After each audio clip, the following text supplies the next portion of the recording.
goals, but actually it was the penalty goals that made the difference in the end. But yeah, I would say this is a team out of form, grinding out a result more than anything else. A much needed 2 points, I would say. Nothing to write home about in terms of performance quality, I wouldn't say, but they got it done. They got it what mattered, which Toulouse couldn't do either. So yeah, they'll be pleased with it. Maybe not quite as best wins ever type territory, but a win's a win. Yeah. Arthur Morg flashed in the highlights and a couple of assists, and the first one on was a scrum try. It felt like there's been one in every game this week. At least one in every. There wasn't one in the Wigan game in the end, was there? Because it was a no try. But other than that, there was one in every game. We're definitely taking advantage of the scrums being back, I would say. Even though our teams have completely forgotten how to defend. And Shaw threw in a dummy half try. We've had plenty of them this week too.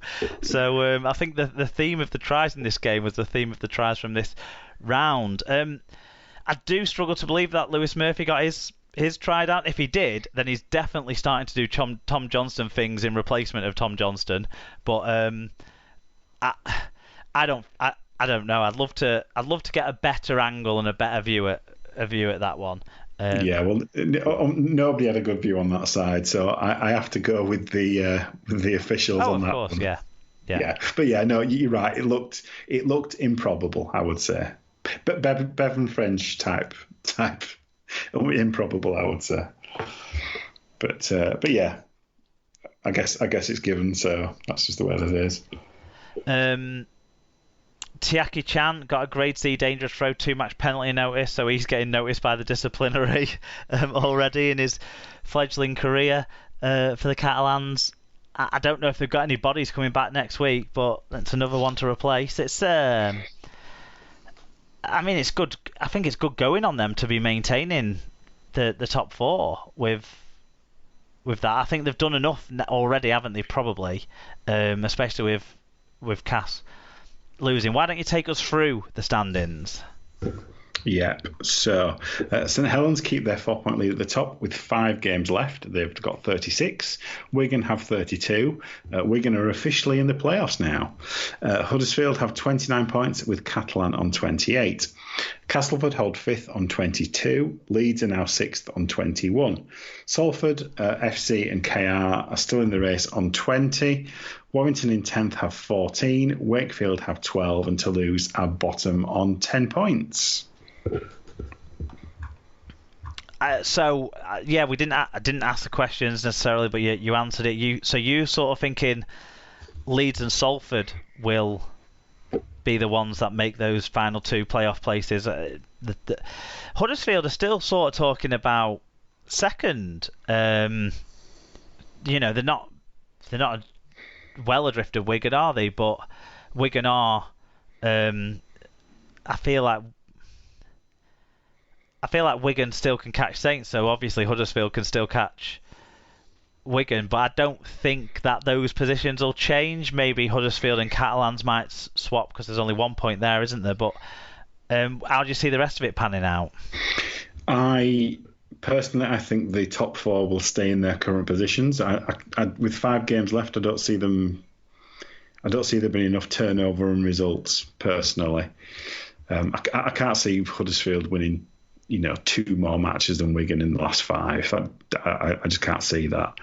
As I said, I've said it before today. I think I'd be more worried if I was Cass, even though they're 5th, which is a weird thing to say, because I think there are teams below them playing a lot better. So my pick for the last 2 is probably Leeds and Salford as it stands right now.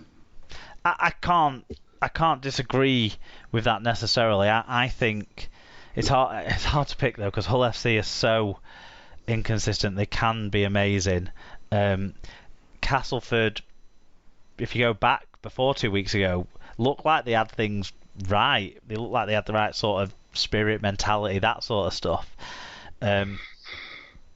So I don't want to make a guess.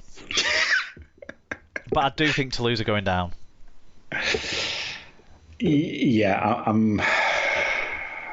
I am more convinced of that now. They did seem just shattered on Thursday night, I would say. Yeah. I haven't changed my assessment from last time. I think Toulouse are going to be just come up short. Sean Kenny Dow gets stat line of the week: 1 try assist, 7 tackles, 207 metres, and 3 successful offloads. And I'd give him my player of the week as well, because I think in a game that was there for someone to step up and take control of it, he did that. His interjections at key moments, I think, were pivotal in winning that match for his side. And I think that's what makes him my player of the week. I don't know where you fall on that. I can't disagree with that. Honourable mention for Liam Marshall, I would say, in terms of stats. That's some good stats. I can't disagree with SKD being your MOM. Yeah, and anyone who was worrying about like what my predictions were for the standings, I'm not great this year because I'm only 3 out of 6 from last week. David's 5 out of 6, so Toulouse might stay up, Cass might miss the playoffs, and Huddersfield might finish second, and we don't know. In the Super Brew, David's top, I'm second. Alan, you're third. You've got the yellow cap this week. Sarah is fourth. She's got the spoon this week. I'm not sure if she even got her predictions and she's been on holiday. In the main Super Brew, David's been knocked off the top spot by Dave Welling, so well done to Dave. John McNelly climbs to second as well, so David's taken a real tumble. John McNelly's got the yellow cap this week. Well done to him. Then in the Fantasy League, Phil White top scored with 705 and is up to second. Neil Ormston stays at the top, though, so well done to Phil and Neil. Thanks to everyone who got in their fan views on all the matches. Make sure you get your fan views in on next week's games. We've got 3 more televised games. Hopefully we're more inspired to get in touch on the Channel 4 game than we were this week. But yeah, that's Super League wrapped up. We're now going to move on to other results.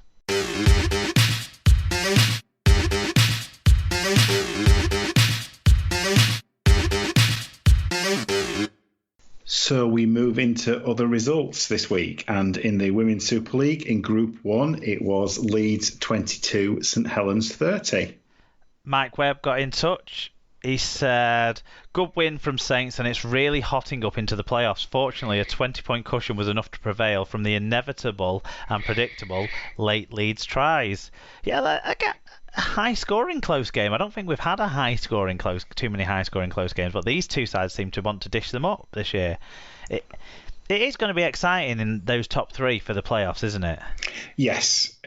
I think we're all kind of just waiting for those games to come around now slightly. But yes, I think St Helens, after obviously a couple of rough results, have started to show a bit of form. So yeah, they'll be happy about that. They took a bit of time to come back around after the Challenge Cup final win. Maybe they over-celebrated, I don't know, or what. Again. Yeah. So in the other Group 1 match, it was Wigan 42, Huddersfield 4. In Group 2, Castleford 0, Barrow 78, Warrington 44, Featherstone 6, and Bradford 26, Wakefield 0. So in Group 1, York and Leeds stay tied at the top on 10 points. St Helens close the gap now on 8 points. Wigan move on to 4 points, with Huddersfield destined to finish bottom now, still on 0 points.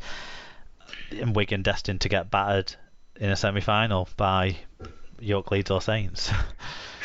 In Group 2, Warrington and Barrow still lead the way on 16 points. Featherstone and Bradford each have 10 points. Lee, Miners, Rangers have 6. Wakefield have 2. And Cass are on 0 there. So shaping up interestingly for promotion, though. Is there going to be promotion? I don't know. This is the still hasn't quite formalised and professionalised enough in terms of knowing what's going to happen. But it's very clear that Castleford made the right call, isn't it?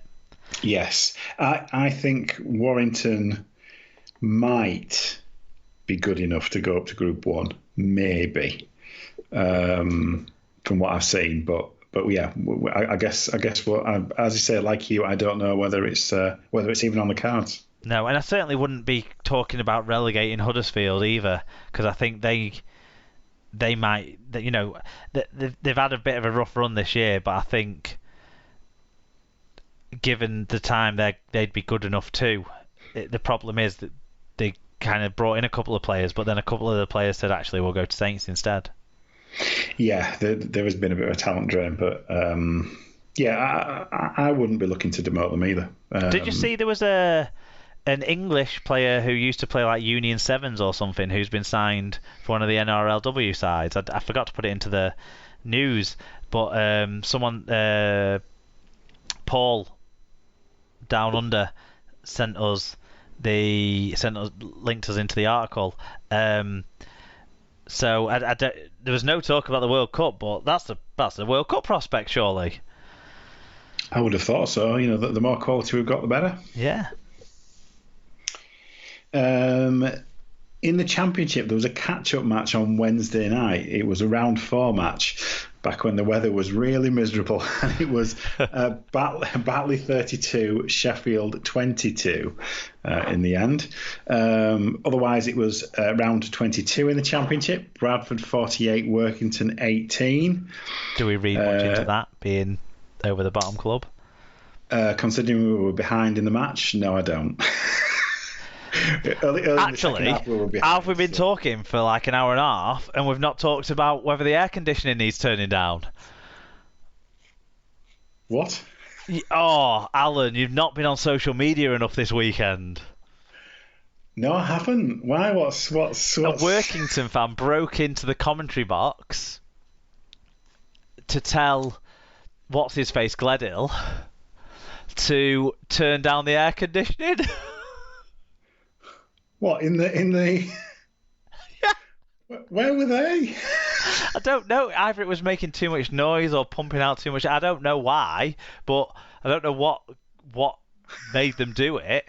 But there was a lot of sort of swearing and kerfuffle in the background. Gledhill obviously talking over telling people what was happening in his own, makes it sound dafter than it could possibly be way.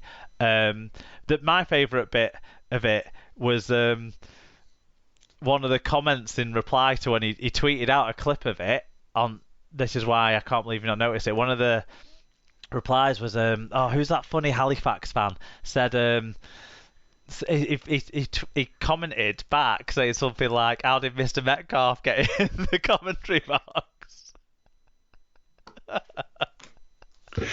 No, that's good. Unfortunately, that's completely passed me by. Listen to it. It's funny. All right, okay. I'll make a special trip onto social media to have a look. But yes, it was we're not reading anything into the result. Absolutely nothing. It was Dewsbury 10, York 22, Leigh 52, Barrow 20, Newcastle 0, London Broncos, where has this form come from, 44, Widnes 16, Featherstone 20. And Pop the Viking got in touch. He said, the better team lost today. Massive effort from all the Widnes players. Never gave up and should be proud of themselves. On the end of some tough calls, in my opinion, Featherstone will be relieved to come away with 2 points. Interesting. Sheffield 38, Whitehaven 26, and playing twice in a week didn't help Batley.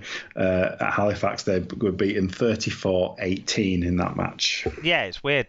Didn't hurt Sheffield, but did seem to. I guess the quality of opposition. Halifax were very, very good in the match, to be fair to Batley. They came out of the traps quickly, and Batley didn't really have a chance overall. In the standings, Leigh stay top with a 5-point lead, 42 to Featherstone's 37. Halifax and Batley both have 32 points. York have 30 and Barrow have 29, completing a top 6 that looks nailed on now. I mean, 5 rounds left. Barrow and York would have to not win a game, and Widnes, Sheffield, Widnes and Bradford, who all have 20 points, would have to win all their games. It's not going to happen, basically. Newcastle have 15 and London look safe now on 13. Whitehaven have 11 points. Ahead of bottom 2, Dewsbury on 5 and Workington on 2. I think what we're saying is Workington are down. It's just going to be confirmed next week, and Dewsbury need a Hail Mary. They need an absolute miracle, and it's I don't think it's coming their way, unfortunately. No, and Newcastle slumped to a big home defeat, and they've signed young French halfback Thomas Lecans from elite championship side Lesignan. I'm not sure that that really helped them this week, but no, honestly, like if you could understand what's going on at London. That it would really, really appreciate it. I think the same with Newcastle too, though.